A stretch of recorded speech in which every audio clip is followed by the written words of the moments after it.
Today we acknowledge in this class we're going to be talking about human brokenness and our need for healing. We begin with this quote by Mark Twain. Man is the only animal who blushes or needs to. Whatever animals do wrong, they do innocently and somewhat unconsciously. Not so with human beings. We can feel shame about our wrongdoing, hence the blushing. We all know that something is wrong with the human behavior. Just read the newspaper and you'll see that. Just examine your own life at the end of each day and you'll notice there are things that go on in our minds and our behavior that we didn't especially plan to do and that end up serving selfishness rather than love. Every world religion has acknowledged this and offers some kind of diagnosis. In Hinduism, the problem is attributed to Maya or illusion. Reality is reflected in our minds, and we tend to believe that reality is this reflection, these waves, and this mirroring in our mind. And yet there are waves of disturbance that distort our perception. We don't see things as they are. They're not reflected clearly. We see them through the filter of our biases. We see things as we are, not as they are, and so we must learn to calm the waves of the mind to see things clearly. And spiritual practice in Hinduism is largely focused on doing that and calming the mind so that what is reflected within is a good copy or mirror of what is without. We know things as they really are. Buddhism agrees with this. Buddhism, remember, came out of Hinduism, speaks of samsara, a world of change, a finite world of change and impermanence, that everything is changing. Hinduism speaks of a wheel of life, that we can get stuck there through countless rebirths. And so what we have to learn through spiritual practice is how to get off that wheel, the wheel of constant rebirths, and we do this through practices that lead us to enlightenment. Unlike Hinduism, Buddhism is not especially concerned with the question of God. It's more focused on the practicality of becoming free from these harmful attachments that keep us trapped.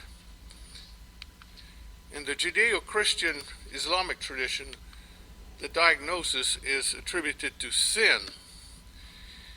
They wouldn't have any disagreement with Buddhism's analysis, well, maybe with the reincarnation part, but of the harmful role of attachments and how disturbances in the mind keep us from seeing reality clearly. But it goes a step deeper. The analysis that focuses on sin is looking deeper at the deeper cause of human brokenness. It's a more theological analysis that examines our relationship with God and a rupturing in that relationship with God. And that is what we mean by sin. Let's talk about sin then. It's not a popular topic anymore, is it? No, it's not. But what do we mean by sin? There are many levels of understanding of sin. In its essence, sin is a power, a mysterious power, at work in the world and in our lives. A power that separates us from God, that separates us from other people, that separates us from oneness with nature, that even separates us within ourselves. In speaking about this power, in Romans 7, St. Paul notes, "For I do not do the good I want to do, but the evil I do not want to do. This I keep on doing. Now if I do what I do not want to do, it is no longer I who do it, but it is sin living in me that does it." So sin can be a power that works on us even against our best intentions. It sabotages those intentions and we end up doing what we would not like to do. So I find this law at work. Although I want to do good, evil is right there with me. For my inner being, delights in God's law, but I see another law at work in me, waging war against the law of my mind and making me a prisoner of the law of sin at work within me. Paul is speaking of himself, but also, I believe here, of human nature, of our common human experience. Sin power, then, is mysterious, insidious, pervasive, utterly opposed to the advancement of the reign of God. Judaism and Christianity take this seriously. They take it as a fact, something that God is dealing with in human nature, something that Christ dealt with on the cross.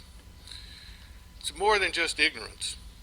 There's a powerlessness that comes with sin that makes it difficult, even impossible, for us to please God. One can never say that one is totally immune to it until we are fully united with God in heaven. You can speak of sin here as a social situation, social sin. This includes the values, movements, and tendencies in the culture that do harm to human life and to the creation. It's how we might say the sin power has become enculturated and even in some cases institutionalized. Can you give me some examples of that, how we might see sin at work in a social context, social sin? Slavery, excellent, yes. Slavery that's justified by laws, institutionalized, so forth, yes. Trafficking, human trafficking. I'll repeat these, Renee. Consider the isms. Go ahead, rattle some isms out. Racism. Materialism. Sexism. Consumerism. Ageism. Yes. All those different kinds of isms, to the extent that they are acceptable in a culture, are examples of how sin has become socially rooted, socially established. And that influences our development as well. Very concerned, of course, about sin as a personal act, something we cooperate with in our behavior. The book of James puts it this way: personal sin, and he doesn't use that term, but this is what he's talking about, when we know the right thing to do but don't do it. That's it in a nutshell. So in other words, when you know the right thing to do but you do the wrong thing instead, that's obviously an example of personal sin. If you know the right thing to do but don't do the right thing but do nothing, that's also a kind of sin. We'd say a sin of omission. This kind of sin is missing the mark, which is another understanding of sin. Sin is missing the mark, the goal that God has set for us, that our conscience points us toward. It presumes knowledge of right and wrong and the ability to choose between right and wrong. This definition from the Catechism of the Catholic Church, that's what the CCC is. Sin then is an offense against God as well as a fault against reason, truth, and right conscience. We used to speak of mortal sins and venial sins. In other words, some sins are more serious than others. Some sins are grave in that they separate us from God, and that would be the understanding of mortal sin. Venial sins are not as serious, but they still weaken one in conscience and will.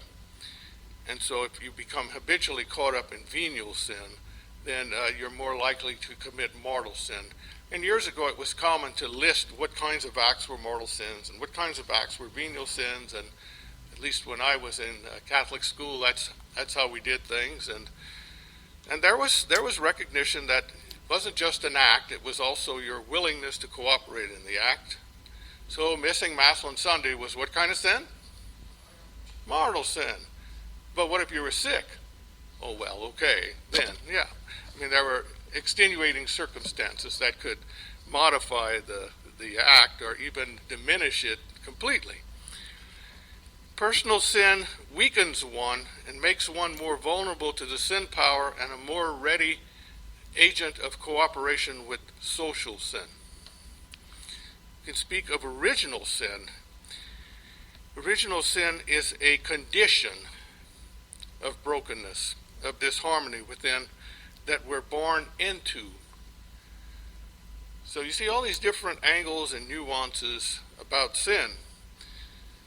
Original sin recognizes that what God creates is good, but creation comes into a world of conditional love from conception on, and this distorts our development in different ways.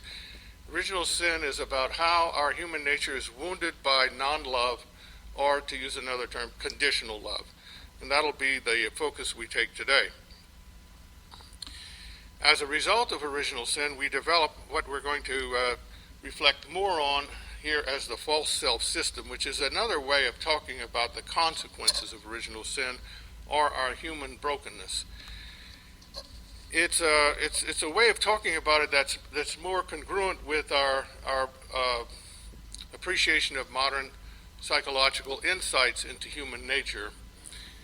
But you'll find the same kinds of descriptors and analysis in the tradition going back to the beginning. They just didn't use the term false self system. So if you go to the internet and you type in false self system, you're not going to find anything before the 20th century on the topic.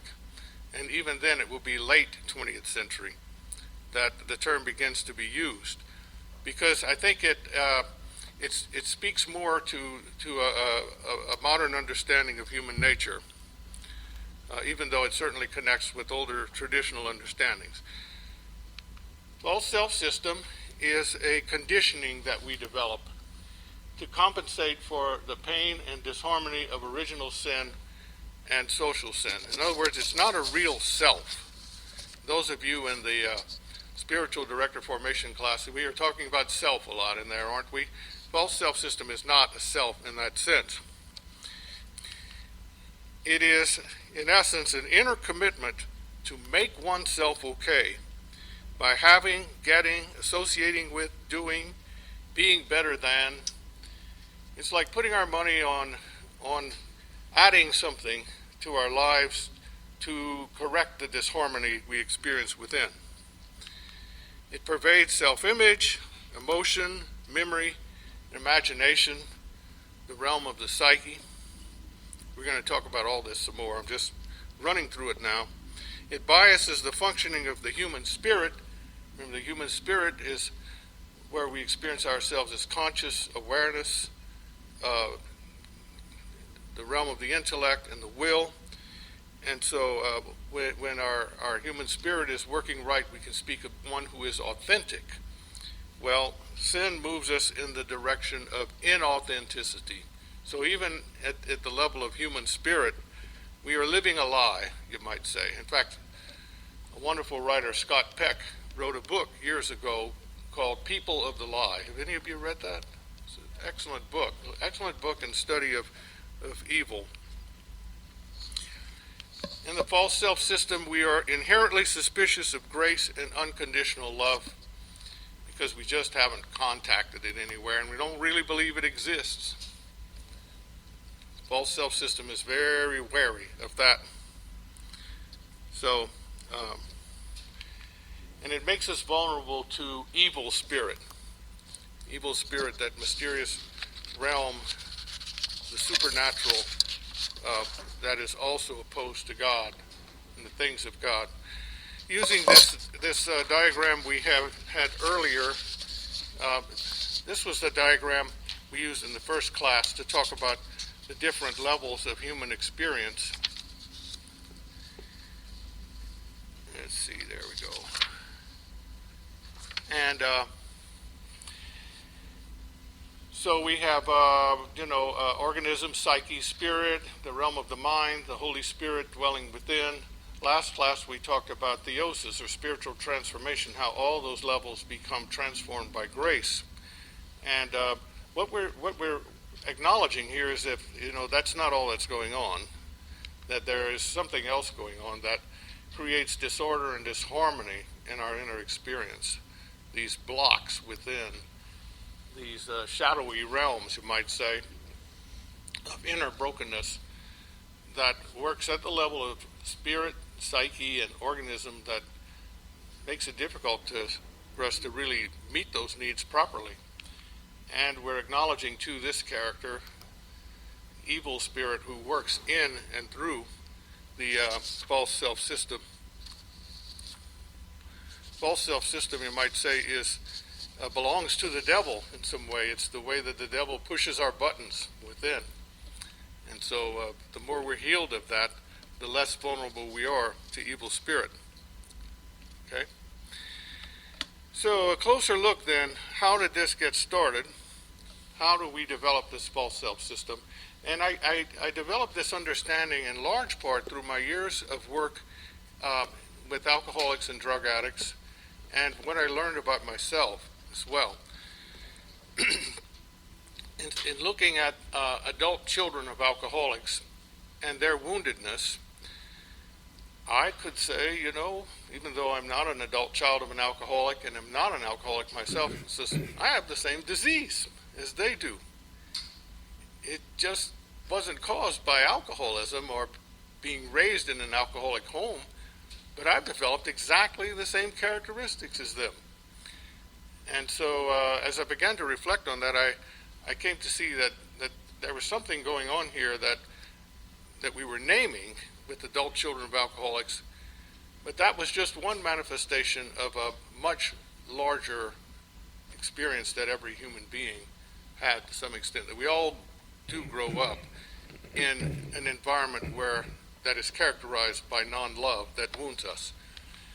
And so I have to show you that while we're talking about the devil. This is a picture of St. Anthony in the desert and his temptations. I just wanted to show that picture somewhere in this class, and it seemed like the only place to do it, but poor guy, he's really getting it, isn't he? Yeah.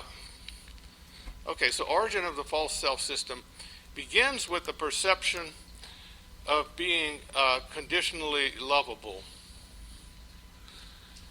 Conditionally loving environment. Let's see where I am in my notes.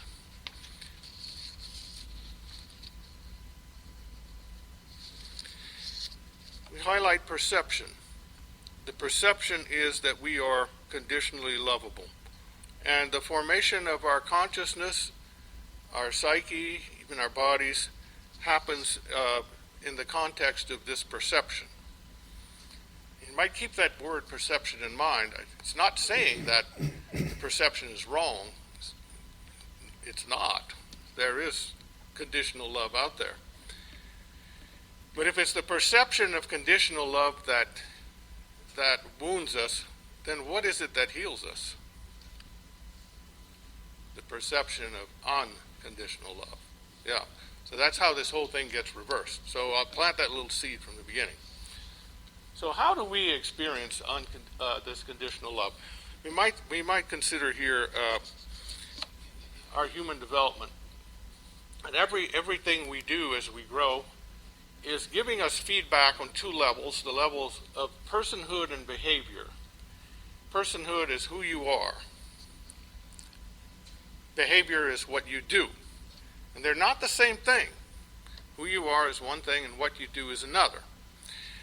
And so the environment is giving us feedback. We're not born knowing who we are, and we're not born knowing how to do very much either. And and when we're born, we don't know whether we're very good at doing what we do. We get that evaluation from our environment. So here's several possibilities. One possibility is our environment says, I like who you are and what you do. And we can call that approval. But notice there's a linkage between the two. Who I am and what I do are linked together. In fact, I am good because I do the right things. So when I do the right things, I'm given positive feedback that communicates to me that I am good and lovable and acceptable as a human being. When I do, now think about that. If who I am, if my worth as a human being is based on my behavior, and I do the right things and I'm good, then what happens if I do the wrong thing? What kind of person am I if I do the wrong things? I'm a bad boy because I threw my food on the floor, or whatever it was, like that. So this linkage that is the problem. If my worth as a person is determined by my behavior, then when I do the right things, I'm a good person, and I do the wrong things, I'm a bad person. And sometimes, our parents and teachers and friends and siblings pretty much say that outright. Be a good boy and eat all your food, or something like that. Be a good boy and do. Be a good girl and do. You're a bad girl, you did this. And so we get that kind of feedback, and it feels, how does it feel to have your personhood negated or criticized or judged? It feels terrible. That's the emotion we call shame. We make a distinction here between shame and guilt. Guilt is an evaluation of behavior. Shame is an evaluation of the person. Guilt is I've done wrong. Shame is I am wrong. Guilt is what I did was bad. Shame is I am bad. That's different, isn't it? Yeah. So what we need more of is affirmation. Affirmation says, I like who you are and I like what you do. And to some extent, affirmation has to keep those evaluations separate, which is very difficult. That when we're commenting on behavior, we have to keep the comment focused on behavior. And we also have to affirm personhood at irrelevant times, not just when good things have happened. The hug, the smile, the welcoming attitude that says, I'm glad you're here, I'm glad you're with us, that's affirmation. And if we affirm, we can also discipline or confront the guilt.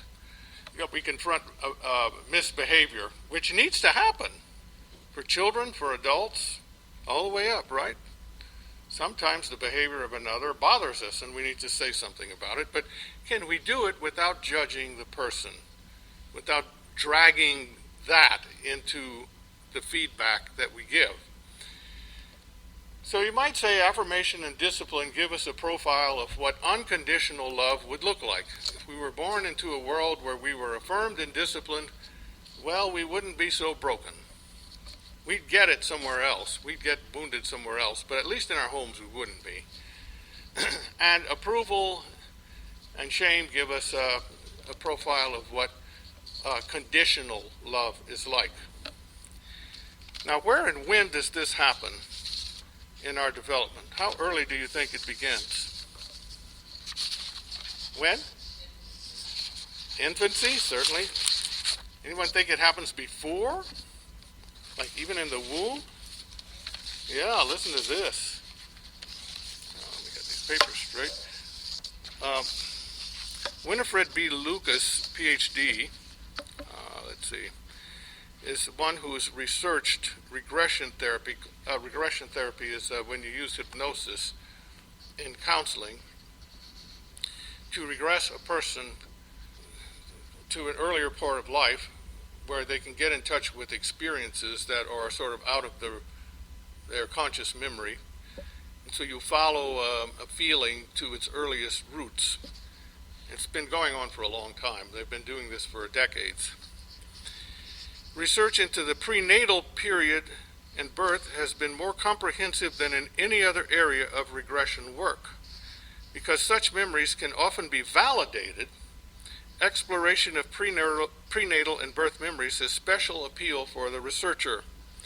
Scripts of anxiety and violence may be stamped into the personality of the fetus at any point during the 9 months of gestation or while the child is being born. They may have many sources and leave deep gouges in the psyche. Our material suggests, however, that unborn babies sense clearly whether they are wanted or not, whether their sex is acceptable, and that those who experience uncompleted abortion attempts go through violent emotional upset.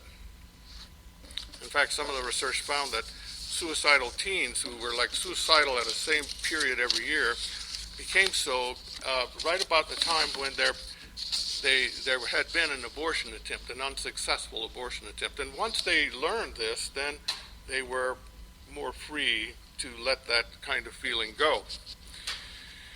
So the feedback, obviously, to a fetus is not conceptual or verbal. It's something they more sense in and through the mother's experience. They know on a deep, almost sensory level, whether they are wanted or not. It's a very simple consciousness, but one that senses love and acceptance or the converse. Whether their coming into this world is welcome or not so welcome. They know that, and this influences their development from the get-go, you might say. So any questions about this way of looking at things and how our development is stamped at a very early age and then all through life by these dynamics of approval, shame, affirmation, and discipline? A way of talking about conditional and unconditional love. Looking at developmental environments as a whole, you can imagine a bell-shaped curve where you have one extreme where the environment, families, schools, friends, etc., is very, very abusive, and the other was very, very healthy, and with most people being somewhere in between. I think that's probably how it is. And if you're on the extreme abusive end, it's really hard to overcome some of that. Those deep gouges in the psyche are hard to overcome, but they can be through work and counseling. And that's part of the spiritual work. I meant that as well, opening to God's grace. If you were born on the healthy extreme, well, good for you, lucky you. As Jesus said, for those who have been given much, much will be expected. We'll have to share the good news in some way. So we're just on point number 1. The false self originates with the perception of a conditionally loving environment that begins all the way back into the womb. And the second point about it is a defensive contraction of energy and attention away from the environment. This inner disharmony. Okay? What do you do when your hand accidentally touches something hot? Pull it back, yes. And that's sort of what happens to us at the level of being when we encounter a world or environment of conditional love. Our energy and attention become more guarded. There's something of a defensive recoil from the outer environment, a wariness. And this creates an inner disharmony that actually distorts our inner experience and cuts us off from the inner experience of God, God who dwells within. Those ripples within block that experience of God's grace. And it puts us in a position too where our ego development becomes really focused on discovering ways to correct this disharmony, to make us okay. Now, those of you in the spiritual formation group, this will be chapter 4 in the book God and I, but you're getting an advanced experience of that material here. So we're looking out for the environment. There's something wrong with me. How do I make myself okay? The poor ego is constantly scanning the environment for ways to do that. What's going to get me approval, because that's kind of what it gets addicted to. How can I avoid shame? And it picks up these rules from the environment. First and foremost, the family. Rules for how to be okay and to be accepted by others. Okay? And it would be a great exercise for you sometime, if you haven't ever done this in your life, to look back on your life and say, what are some of the rules I learned early in life for how to do that? We might just brainstorm a few, if you're into approval and trying to avoid shame, then what are some of the rules for doing that you pick up from family and the environment around you, schools and whatnot? Anybody can think of one? Yes? I'll repeat it, so that's okay. Okay, do your best, and it better be better than everyone else's, or, all right. Something like that might be perfect in the sense of don't make any mistakes. That comes through sometimes. Yeah, get punished. And that could be a healthy discipline in a way, except if it's judging you as a person in the process. Yeah, be pretty, be smart, be good looking, come out first. What are those kinds of things? They're just everywhere in the environment. Anything else? Work hard, succeed, make money. The social sin carries these little memes, around. Madison Avenue perpetuates them through its advertisements. We pick it up. How to be okay, how to be acceptable. This is the burning inner question, deep in the soul. Something's wrong with me. How do I make myself okay? And so these scripts get stuck in our heads. I have to be the smartest one in the class. There's always some sort of comparative aspect. I'm comparing myself with others here, and there's a judgment implied. I love this cartoon. Maybe you can't read it, but it says, "Wouldn't you know it? Now the Hendersons have the bomb." This neighborhood, everybody has a bomb. So now, gosh, we have to get a better bomb than the Hendersons. How early in life does this stuff start? This poor little girl. I just want to go hug her. The one on the right. I would say she's jealous, envious, angry. How many deadly sins do you count there? Okay. So characteristics then of the false self system. In the false self system, our consciousness is external referenced. It's looking outside of ourselves for ways to make us okay. We're committed to making ourselves okay by getting or having something we perceive to be lacking. It starts with the conviction, I'm not okay, and then it goes to, I'll be okay when, which, by the way, is the root attitude of the whole thing. It almost doesn't matter what comes after when. When we're caught in I'll be okay when, then we're trying to fix ourselves, looking outside of ourselves. We'll form unhealthy attachments to being in control. Perfectionism comes in here. All those kinds of defects of character, all the deadly sins, attachments to being self-sufficient, to being wealthy, to being a success, and so forth. And there's a judgmentalism that is at the heart of that as well, that we're evaluating what's going on around us, evaluating other people in terms of whether they can help us or hinder us from realizing our attachment scripts.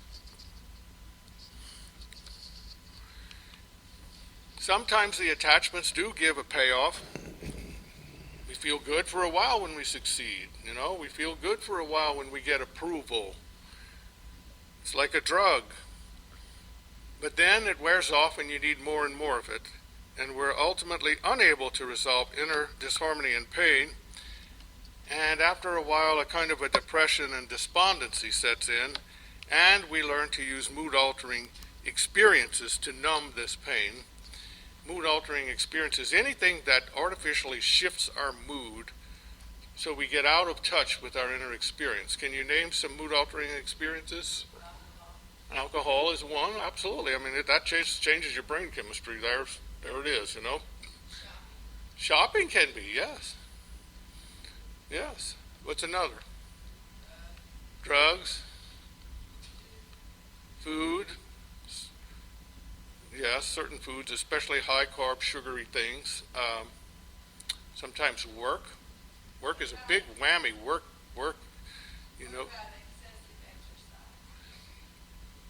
Gambling. Yes. Oh, yes. Because in Hollywood, you have to be beautiful, more beautiful than the other one, you know. I think some of them look worse after plastic surgery, quite frankly. What was your comment, sister? Gossiping can be. What about religion? Can religion be a mood altering experience?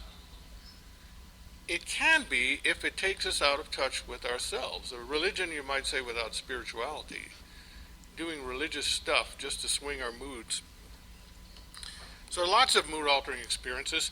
And again, I mentioned I'm not an alcoholic, but even though I was an alcohol and drug abuse counselor for 10 years, you know, I would be sitting in groups and it's like, oh, I know what they're talking about. Exactly. Uh, what I discovered in my own life is that I was a multi-fix addict. Okay? I didn't have one thing that I was addicted to. I had numerous things that I used all day long. Coffee, in those days I smoked cigarettes, I'd read junk novels, I'd watch TV sports. It was always spinning my mind in a kind of a way that kept me from being in touch with my feelings. It's not like I really had terrible feelings I was trying to avoid. I was just caught up in multi mood altering experiences because they're kind of enjoyable, and work was one, just working and working and working. So finally I had to get off that wagon and say, okay, let's first give up cigarettes because that's the one that's doing the most harm to my body and even my emotional nature. I felt bad about myself for smoking. And it's not easy to quit smoking. Those of you who've looked at smokers and said, oh, why don't they just stop? Well, it's not that easy, I'll tell you. It's physically addictive, and there's so many little social rituals that go along with cigarette. Like, if you've been a smoker, it's really hard to have your first cup of coffee in the morning and not have a cigarette with it. That's hard. Or to have a beer after work and not have a cigarette with it. Things like that. So I gave that up and then gave up some of the TV sports I was watching and would watch less of that and just cut back gradually on things. And that's usually how you do it with any addiction, is you can't do them all at once. Years ago, treatment centers tried depriving alcoholics of cigarettes during treatment. It was a disaster. They had to give them back their cigarettes. It's like, you know, giving up alcohol is a good first start. Let them deal with cigarettes down the road, you know, and by golly, maybe they need those cigarettes right now. Later on, they can give them up. There's conscious and unconscious dimensions to the false self. It's not just attitudes that we can change. This goes deep into the unconscious, some of these attitudes. Here's a little song that describes what I think the false self system and its agenda is all about, and I'm sure you've heard it. Looking for love in all the wrong places, from the movie Urban Cowboy, which is a good movie and a good message. Okay, so then false self and identity, how we internalize this and how it affects our identity. We have this deep conviction that I am conditionally lovable and acceptable, that in and of myself I am not lovable, intrinsically lovable and acceptable, not even to myself. I've got to add something to myself, do something so that I can feel acceptable and lovable even to myself. And if we could just give that up, just reverse that one, the game would be over. Of course, it's not that easy to do. I must do something to get love and acceptance. I have to earn it somehow. I have to impress, whatever. I evaluate myself in terms of how well I do what is required to make myself okay. I constantly compare myself with others to see how I'm doing. And if I think I'm doing better than them, I feel what? Good, proud, maybe superior, maybe condescending toward them, judgmental toward them. If I think they're doing better than me, if they're lining up, you know, all the right things and getting the things I think you need to be acceptable, then I feel what? Envious, jealous, yes. right? Maybe even angry toward them. There's a strong emphasis on self-image or self-concept with our identity. Self-concept as the inner picture of understanding I have of myself based on my roles, labels, self-judgments, and perceptions of others' judgments. My mind is often preoccupied with how I might tweak self-image in some way. I'll say more about this in a few minutes. It's natural to have a self-image. It's how our memory holds our experiences and gives us some sort of coherent understanding of ourselves. But in the false self, self-image sort of becomes the focal point of who we are. And because in our memory there's woundedness and distortion, well, that carries over into self-image as well, and the experience of low self-esteem. In the realm of spirituality, the false self system is ultimately the source of salvation by works.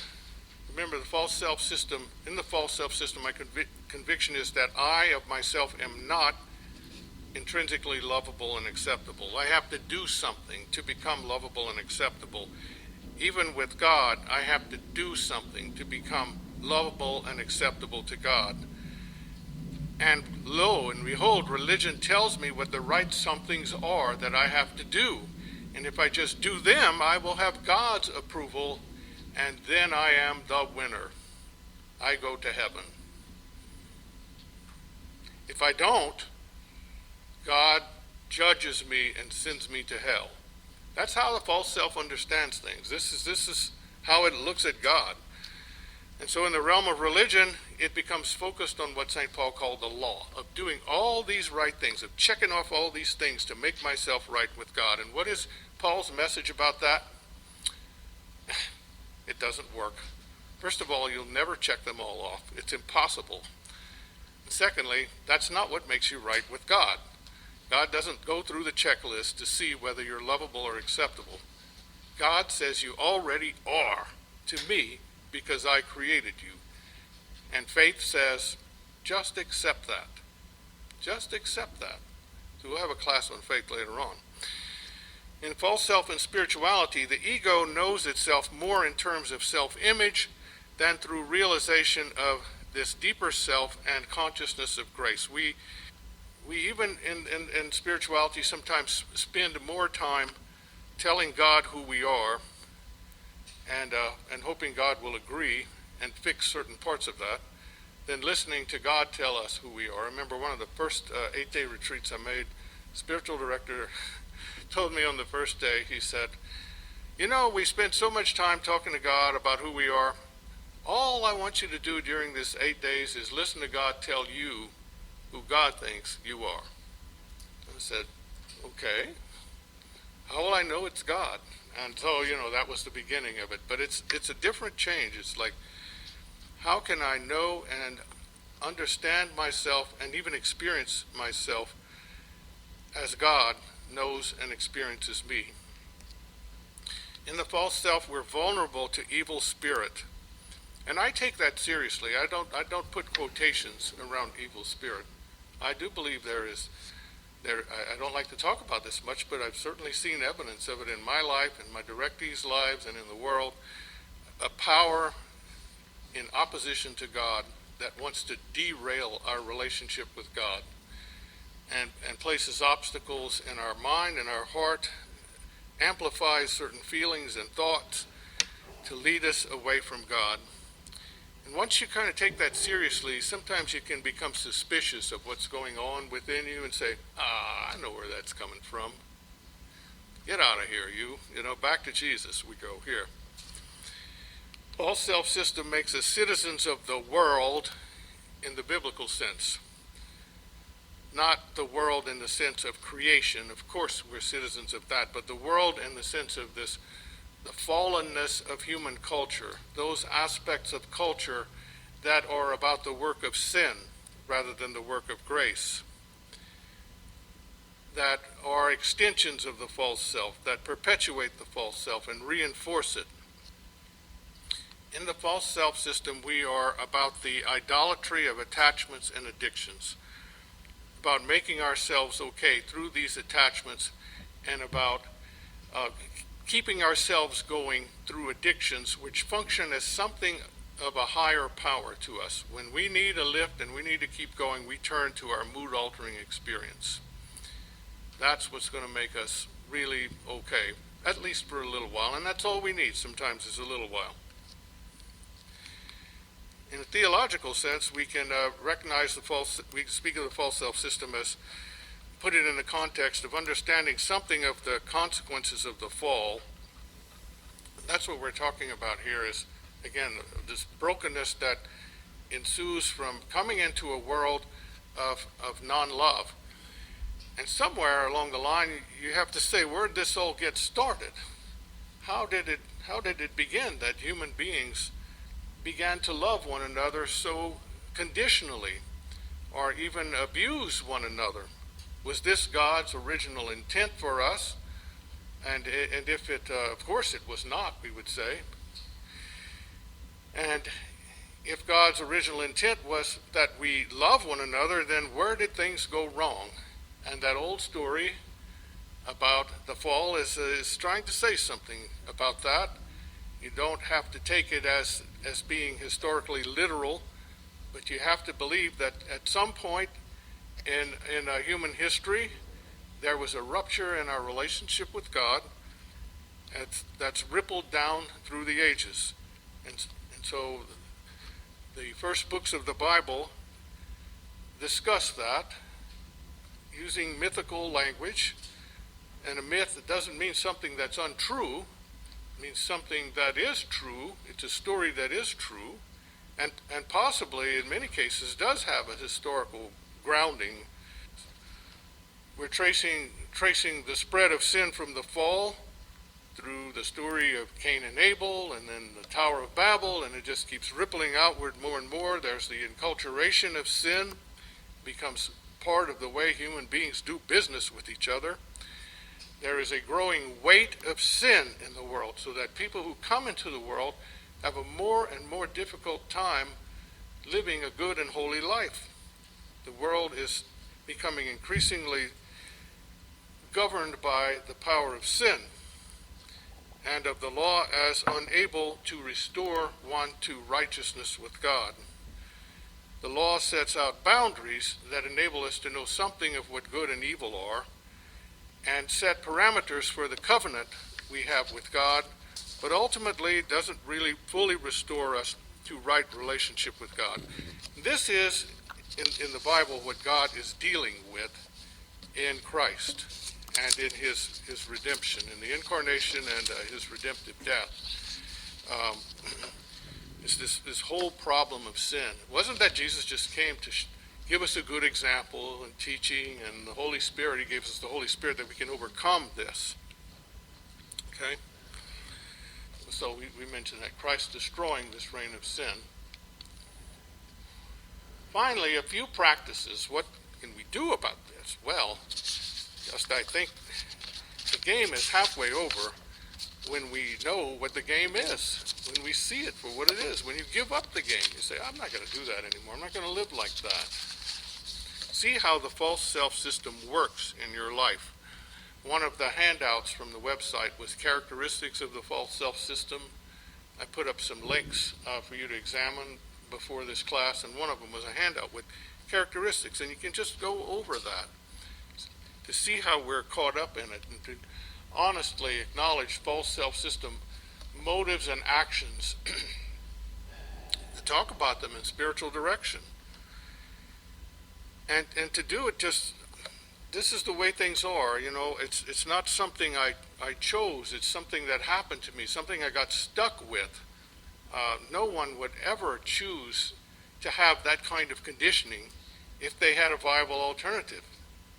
We get stuck with these false self-dispositions before we know what's going on, before our little minds are formed to really be able to sort it out. The whole question of mood-altering experiences that maintain the false self-system. What are your mood-altering experiences? Not asking if you have mood-altering experiences, but what are they? You know, are you a multiple fix addict like I was and still am to some extent working my way down the list,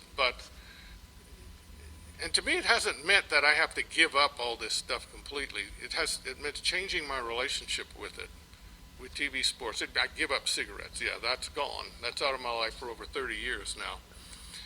But what am I doing when I listen to the radio? Am I really listening, or am I just numbing out?